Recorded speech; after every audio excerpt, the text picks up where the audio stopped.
on casse des maisons, on casse des biens, les gens sont dehors, les gens dorment dans les cimetières. Mais ce n'est pas aujourd'hui que ça commence. Depuis la prise de pouvoir de du président Alassane Ouattara, elle a toujours opéré dans le même sens.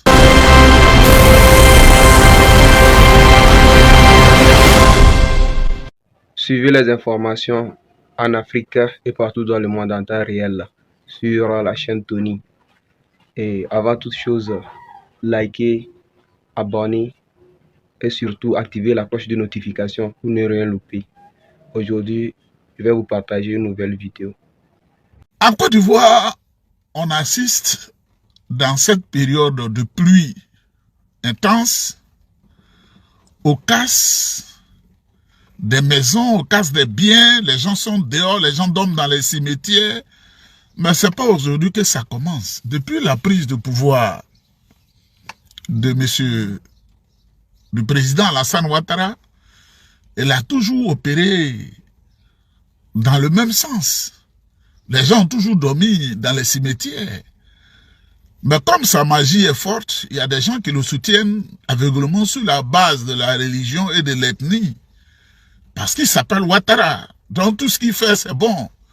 Moi, il y a quelques personnes qui m'ont parlé, qui sont musulmans, il ne faut pas se cacher les choses, qui sont du nord de la Côte d'Ivoire, qui trouvent que ce que Ouattara fait est bon. Mais imaginez si c'était le président Bédié, à son temps, qui cassait les maisons des gens, ils allaient avoir un discours autre que ce qu'ils disent aujourd'hui. Si c'est au temps du président Laurent Gbagbo qu'on avait cassé une seule maison de quelqu'un qui est musulman ou du Nord, on sait ce qu'ils allaient dire. Et même si le président Tidien est au pouvoir et qu'il dit simplement de déguerpir aux alentours du marché où elles vendent, on allait dire c'est parce qu'il n'est pas du Nord de la Côte d'Ivoire. Donc moi, ces mentalités-là, je n'en ai pas besoin parce que ce sont des mentalités d'idiots, d'idiotes et de crabes. Donc, quand ce genre de débat-là ont cours, je ne parle pas parce que je suis souverainement élevé par Dieu. Je dis souverainement, je n'ai pas dit seulement élevé par Dieu, mais je suis souverainement élevé par Dieu en connaissance et en sagesse. C'est un don de Dieu, c'est Dieu seul qui décide. Donc si tu ne comprends pas ce qui se passe, moi, ce n'est pas mon problème. Je vois un débat, ce n'est pas le gouvernement, c'est le gouvernement, ce n'est pas Ado, c'est Nina Keïta, ce n'est pas Diomaye Fagondo, ce n'est pas Siseba Congo. Est-ce que les Ivoiriens, les Ivoiriennes ne sont pas des chiens même et des chiennes? Je vous dis ça. Moi, je viens regarder mon football à l'aise. Je suis déjà même en culotte, à l'aise, bien à l'aise. Mon sac derrière mon dos. Je suis très pleinement à l'aise. Un peu d'argent pour bien vivre, dormir à l'hôtel, voir le football de visu de mes yeux. Et puis après, je retourne. C'est pas vous qui allez chercher le visa jusqu'à puis on dit on vous retourne. Mon passeport, présentation de mon passeport net, je passe. Donc, qu'est-ce que je peux chercher mieux? En Côte d'Ivoire, nul n'a le droit de se faire justice. Parce qu'on pense que c'est un pays civilisé. En Côte d'Ivoire, quand tu as des problèmes, il ne faut pas te faire justice. Tu te fies à la loi. Tu te fies aux tribunaux. Et les tribunaux confient ton dossier à un juge ou à des juges. Qui décide si tu as raison ou tu n'as pas raison. Maintenant, si tu es dans un litige foncier, par exemple, pour ceux qui ne comprennent pas, les litiges de terrain, les litiges de maison, et qu'on te donne raison, tu ne vas pas te faire justice toi-même. Le tribunal te dit, l'espace t'appartient. L'espace qu'ils ont occupé illégalement, c'est-à-dire l'espace qui n'est pas pour les autres, qu'ils ont pris dans ta main, ils ont volé là. Le tribunal dit, toi, tu as raison de récupérer ton espace. Mais toi-même, tu ne prends pas un fusil, tu ne prends pas une machette, tu ne vas pas pour te plaindre de ce qui se passe. Le document que tu as là, pourquoi qu'il soit exécutoire, c'est-à-dire pour que ça se fasse, tu prends le document, tu vas au parquet où règne le procureur de la République, en l'espèce Koné Drama, Tu remets au procureur ton document et ses services, et le procureur lit ton document, il dit, la terre qu'ils t'ont arrachée, on doit te rétrocéder ça. C'est-à-dire, on doit te redonner ta terre. Mais pour te donner ta terre, ceux qui l'occupent, on doit casser leur maison. C'est pas toi qui casses les maisons. Les services du procureur, quand le procureur connaît Draman ou Bama ou Nyarama qui est là-bas, Abidjan, a lu le document, c'est lui qui envoie une partie de ce document au préfet de police, à Abidjan, au préfet de police.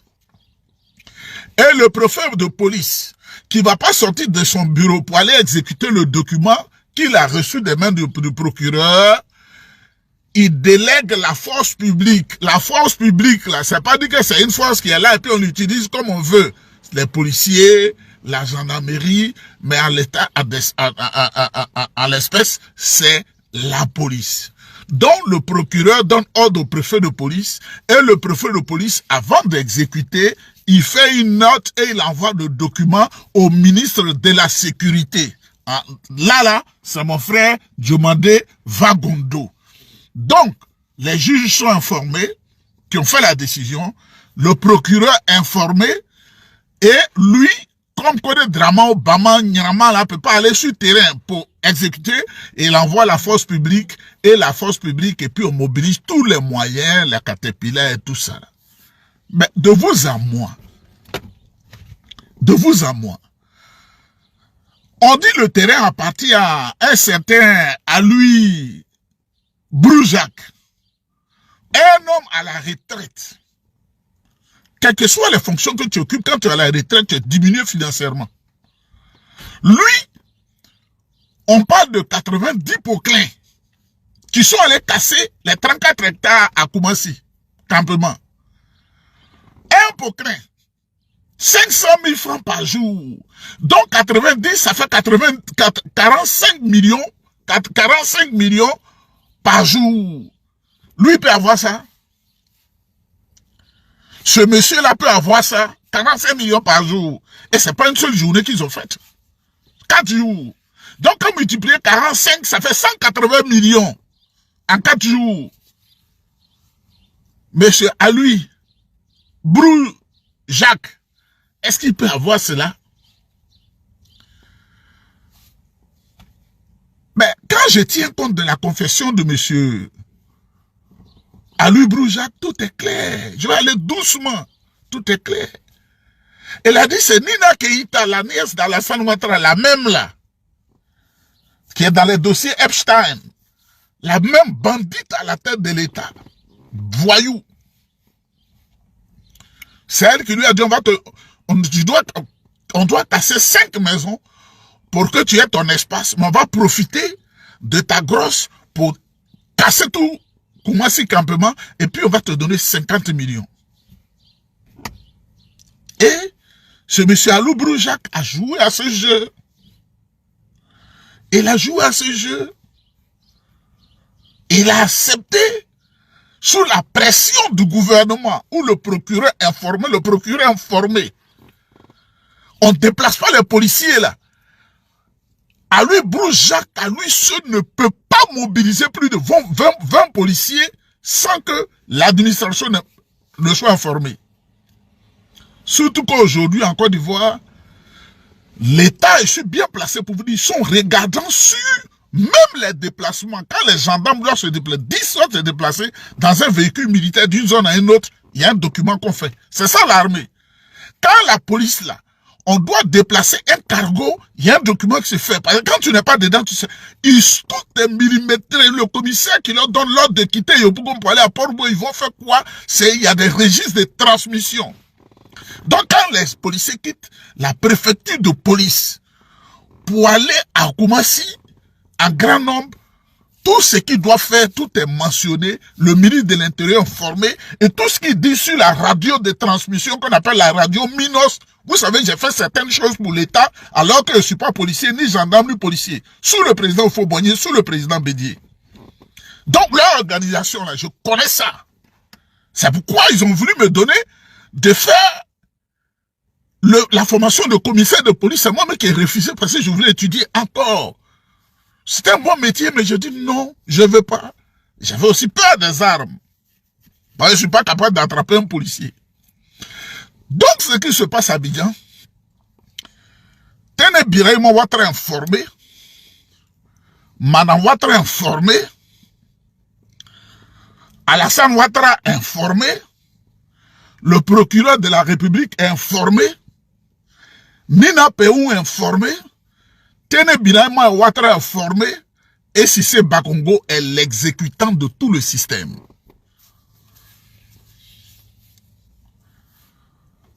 Cissé Bakongo informé, ils sont tous informés. Aloui Broujac ne peut pas mobiliser tant de policiers pour faire quoi que ce soit. C'est ça qui est vrai.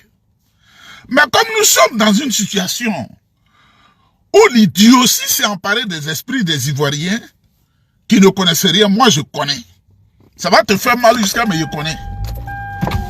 Je connais et je fais plaisir à mon cœur. Voilà, je suis venu là, je suis à la frontière, je vais bien manger, j'ai bien mangé, je vais manger encore. Et puis on va aller regarder le match. Voilà. Il me reste 6 heures de route, je serai à l'heure, c'est pas grave. C'est ça qui est vrai. Ils ont donné autorisation de casser les maisons des gens. Mais quand on dit qu'ils ne sont pas informés de ce qui se passe à Koumassi Campement, donc ce qui se passe à Bobo derrière Aïla, ils ne sont pas informés. Où on casse les maisons des gens, où les gens dorment sous la pluie, des femmes avec des bébés de 2 mois là. Ils ne sont pas informés. C'est le même Aloui Broujac qui est encore à Bobo. Le gouvernement, la Cissé Bakongo n'est pas informé. Les Poclins qui cassent les maisons des gens ne sont pas informés.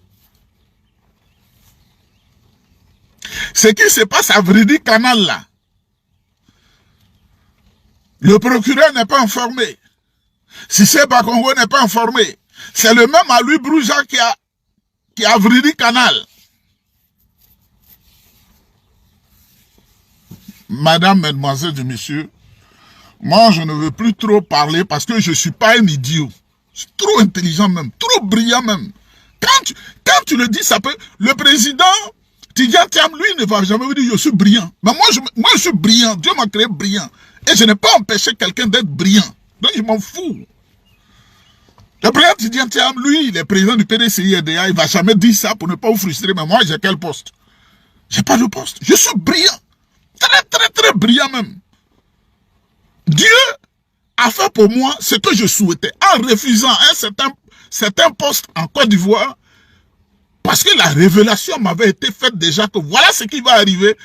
Ton mode de vie ne sera pas en Côte d'Ivoire. Dieu ne t'a pas fait pour que tu commences, tu vas rester à l'extérieur avant de revenir. Quand un grand homme te fait cette révélation à Korogo, dans le Massina, encore au Mali et en Gambie, tu ne peux que croire cela. Jusque même au Togo, même au Bénin, ta vie, c'est là-bas, loin de tes parents. C'est de ça qu'il s'agit. C'est le gouvernement qui casse les maisons. C'est le gouvernement qui casse les maisons. Et c'est pourquoi je vous dis de dire aux vieux, à Louis Broujac, de se cacher. Ceux qui sont à Abidjan n'ont pas peur de tuer les gens. Hein? Comme il a commencé à se confesser un peu que moi j'avais 5 maisons, c'est ce qu'il a dit, ils ont profité pour gâter les maisons des gens. Ils vont l'exécuter, hein? Ceux-là, ils ne font pas dans la dentelle, hein? Ils n'ont pas pitié, ils vont le tuer, c'est-à-dire eux c'est le sang. Une autre chose, il y a un pseudo général, parce que vous savez en France, l'organisation des armées, là, c'est pas comme les armées japonaises, les armées allemandes, les armées canadiennes, les Américains, les armées, comment on appelle, américaines. Les Américains, les armées sud-coréennes. Parce qu'il y a des moyens de formation. La plus faible formation, la plus paresseuse, c'est l'armée française. La formation française. C'est pourquoi, quand ils forment nos soldats, c'est pas des gens qui... ils n'ont pas une formation adéquate. Allez en Corée du Sud, vous allez voir comment on forme des soldats. Avec le ratio, quand ils ont 120 éléments, 40 doivent mourir sur 120. Chaque 120 éléments, 40 doivent mourir. Comme ça, on sait qu'ils ont été bien formés. 80 survivants, 40 morts. Tant qu'ils n'ont pas atteint le ratio, ce sont les commandos d'opération spéciale. En Russie, les Spetsnaz. Et si tu ne connais pas, tu penses que je suis un idiot comme toi. Les Spetsnaz, quand on les forme en Russie, sur 100 candidats, il y a 30 qui doivent rester dans l'opération, dans la formation, et 70 on les répète, chaque groupe de 100, on l'appelle les Spetsnaz. C'est-à-dire, il peut rentrer dans l'eau, il peut rentrer dans les incendies, il peut rentrer partout. Mais en France, c'est les paresseux. C'est pourquoi toutes les guerres auxquelles la France a pris part, dans toute l'histoire, on les a toujours battus. En 1870, devant l'Allemagne, ils ont été battus. Même avec des morceaux de bois, les Haïtiens qui cherchaient leur indépendance, les ont battus. Avec Dessalines, ils ont défait l'armée de Napoléon. En 1900, la première guerre mondiale, 14 juillet, ils ont été défaits. N'eût été l'intervention des Alliés, c'était fini. Dans la deuxième guerre mondiale, ils ont été défaits. Les Français ont été défaits. N'eût été la colonne de nos grands-parents africains et les États-Unis et l'Angleterre avec le débarquement en Normandie. La France, c'est un pays de paresseux. Même un pays qui n'a pas d'armée en tant que tel, devant, au Vietnam, ils ont été défaits. Ils ont été défaits, capturés près de 14 000 soldats français capturés en un seul jour. En Indochine, ils ont été défaits. Mais quand ils viennent devant les pays les pays de l'Afrique subsaharienne, ils gonflent leur dos. Voilà un monsieur qui s'appelle Didier Descastres. Parce que donner le galon de général en France, c'est comme un morceau de pain que tu vas prendre. C'est des paresseux. Je vous dis, c'est des paresseux. Quand je passe par l'aéroport Roissy-Charles de Gaulle, je ferme mes narines. Parce que c'est pas une civilisation, ça. Les derniers à tous les niveaux. Regardez le monde occidental, regardez le développement du Canada, regardez le développement des États-Unis, regardez même la Chine, et regardez tous ces pays-là. La France est obligée d'être une sangsue pour pouvoir exister. Dès l'instant où simplement le Mali, le Niger et, le Burkina ont fait rétention de certaines choses, la France est en train de mourir. L'Allemagne vit par elle-même. La Corée du Sud vit par elle-même. La Chine se bat par elle-même. La Chine n'est pas de colonie.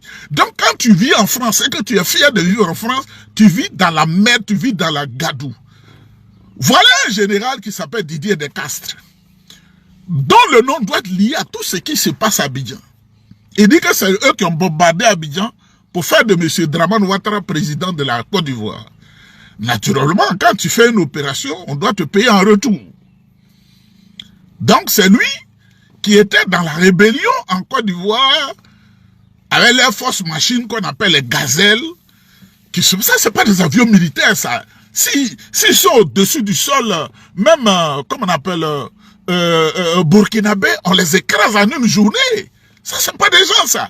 Donc Didier Descastres dit, celui qui a tué les 3000 étudiants à Abidjan, c'est lui qui a tué nos parents, qui a maltraité tout le monde, et il a mis après cela un ensemble en place qu'on appelle le groupe GEOS. Il a dit dans une vidéo qu'ils vont contrôler le pays baoulé à partir de ce qu'on appelle le mot nord à Tumodi.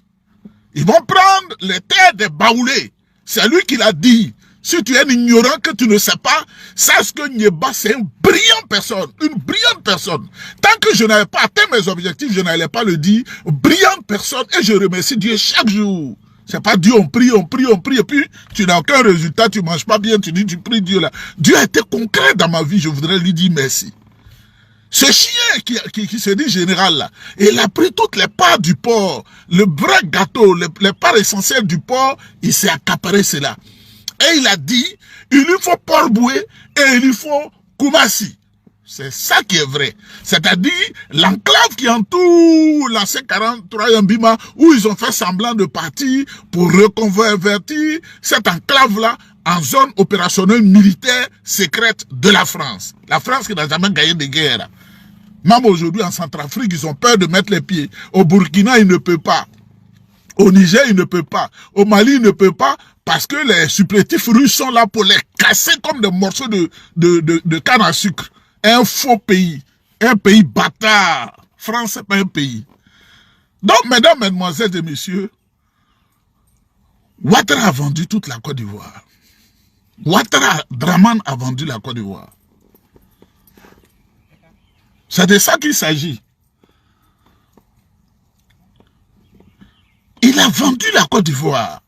Parce que les élections de 2010, là, Ouattara n'a pas gagné les élections de 2010-2011. Hein. Ils ont passé un deal avec lui. Et c'est dans ce deal-là qu'il a tué tout le monde. Je vais vous donner un exemple. Ces élections de 2010-2011, là, cette période-là, j'étais en Côte d'Ivoire. Et déjà, j'avais dit que mon parti, le PDCI, ne devait pas s'allier au RDR. Je n'étais pas d'accord. Ils ont mis ma tête à prix. Vous savez pourquoi?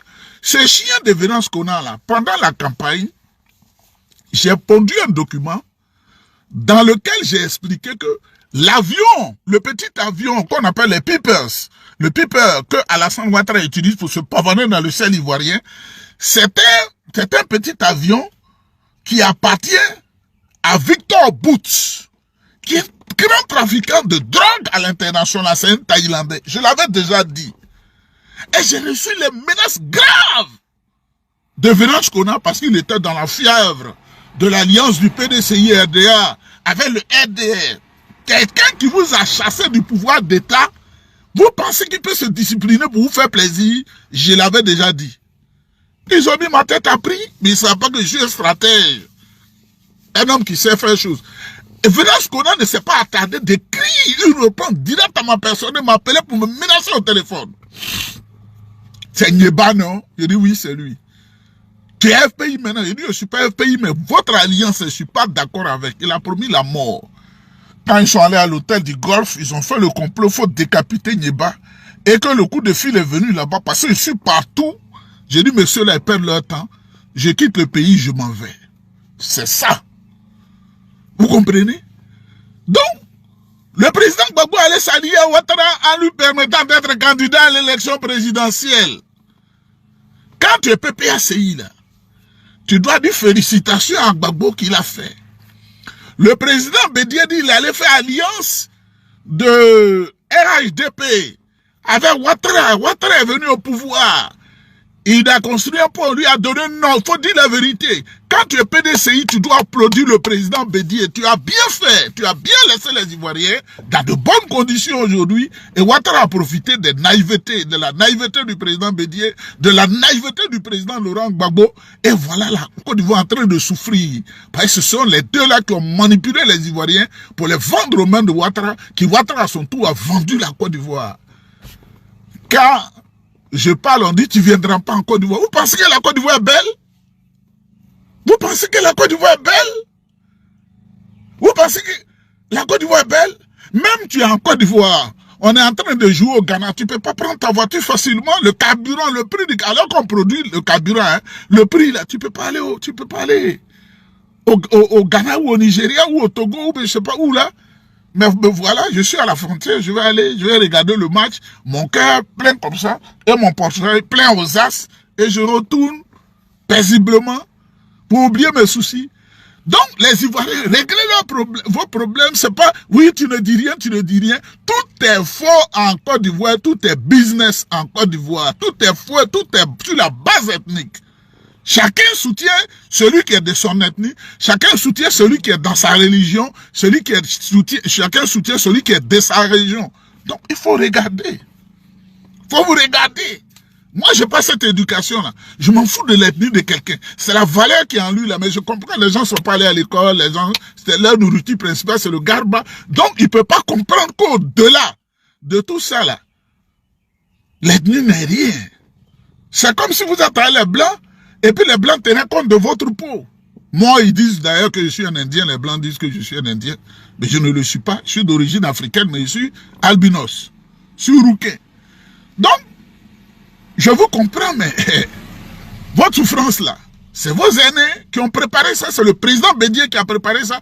Vos souffrances là, c'est le président Laurent Gbagbo qui est là encore qui a préparé ça. Il est venu, il ne peut pas parler à Ouattara parce qu'on lui a fait un bon rappel, il vit, il est à l'aise. Mais vous êtes dans les ethnies, et tant qu'ils savent que vous êtes dans ça là, vous allez souffrir.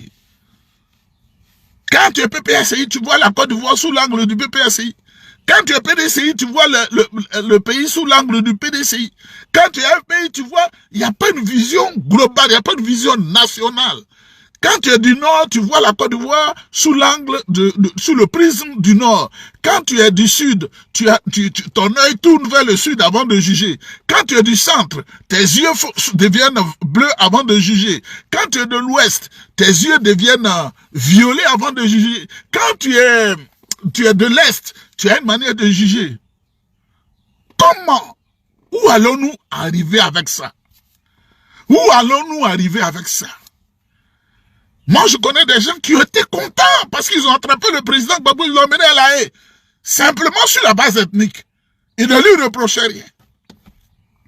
Je connais des gens, quand le président Bédi est mort dans des conditions bizarres, qui nous ont déchiré le cœur, ils étaient contents simplement sur la base ethnique. Qu'est-ce qu'on peut faire avec tout cela? Qu'est-ce qu'on peut faire? On ne peut rien faire.